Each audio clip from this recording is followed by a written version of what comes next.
So, ito ang private beach house. Pambisita.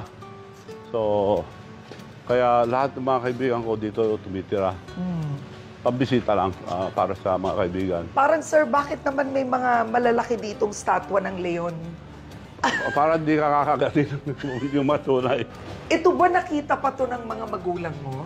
Wala na. Wala na? Wala na. Wow, wow. Oh. Lagi ba kayo nandito, sir? Oh, hindi naman. Minsan-minsan. Pero basta wala akong bisita, Grabe, oh. titira nila. Solid glass to. Oo nga, Murano. Ang bigat. Glass na to. Bakit Murano glass pag ginawa niyong dining? Galing to sa ano?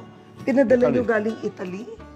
Pero saan kayo nakatira? Sa kayo, Manila. sir? Manila talaga. Manila, Doon kayo based nagpapahinga. in Manila. Oo.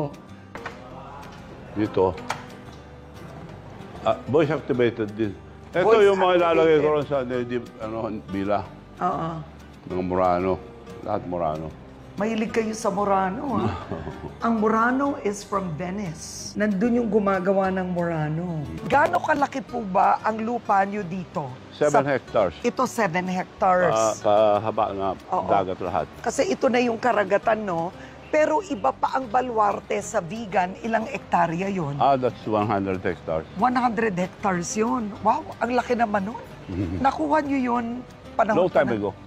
Noong kasagsagan ng tabako, marami kong puro lupa investment ko. Oo, Bahay, eto tayo, lupa. tignan natin. So, lahat ng villa, meron jacuzzi. So, ang inspiration nyo talaga, Greece o Santorini? Yes. Ako rin nagde-design, kagaya yung Kennedy. Ang nag-design ako yung lilim doon, tatlong Oo. sunod-sunod, walang pa ganun. Ang tanong ko, itong private beach resort nyo, ibubukas nyo rin ba to the public soon? Yes, dahil kailangan namin ng accommodation. Well, we have now 27 rooms.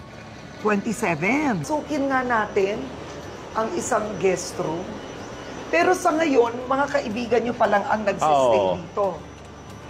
Wow! Very Greece nga ang peg. So, iba-ibang design. Pero mga bedroom, pare-pareho. Pag may kaibigan ako, dito sila tumitira. Oo. Ito yung mga kwarto naman. 3 bedroom, pero maluluwag ang mga kwarto. Yung mga iba, mas maluwag. So, nanggaling ka na ba sa Greece, Governor? Yeah, inspiration ko lang yun, pero wala nang... Ito, ganyan lahat ng ang kama. laki pala. At lahat ng kwarto may day bed. Now, kung marami sila, may extra bed ako, mga airbed. Oo, at pansinin po, ang kama na in-order ni Chavit ay Bentley. Tatak Bentley. po ng kotse. Magkano po yung isang Bentley na kama, sir? Mahal, pero di ako nakukwenta dahil... Pero baka sa ginastos mo sa resort na to, hindi ka kumita. Hindi mo Wala, mababawi. Hindi na siguro, pero magagamit nila sa pag inopen ko sa public. Oo, Parang Airbnb. Airbnb. So, ito naman ang toilet. Automatic lahat. Tinan nyo naman ang toilet po dito. Sige na, sir. Lahat ito, Automated. supposed to be automatic. Hindi na kasi ginagamit eh. Oo. Hindi na kasaksak. Nagbubukas mag-isa yan.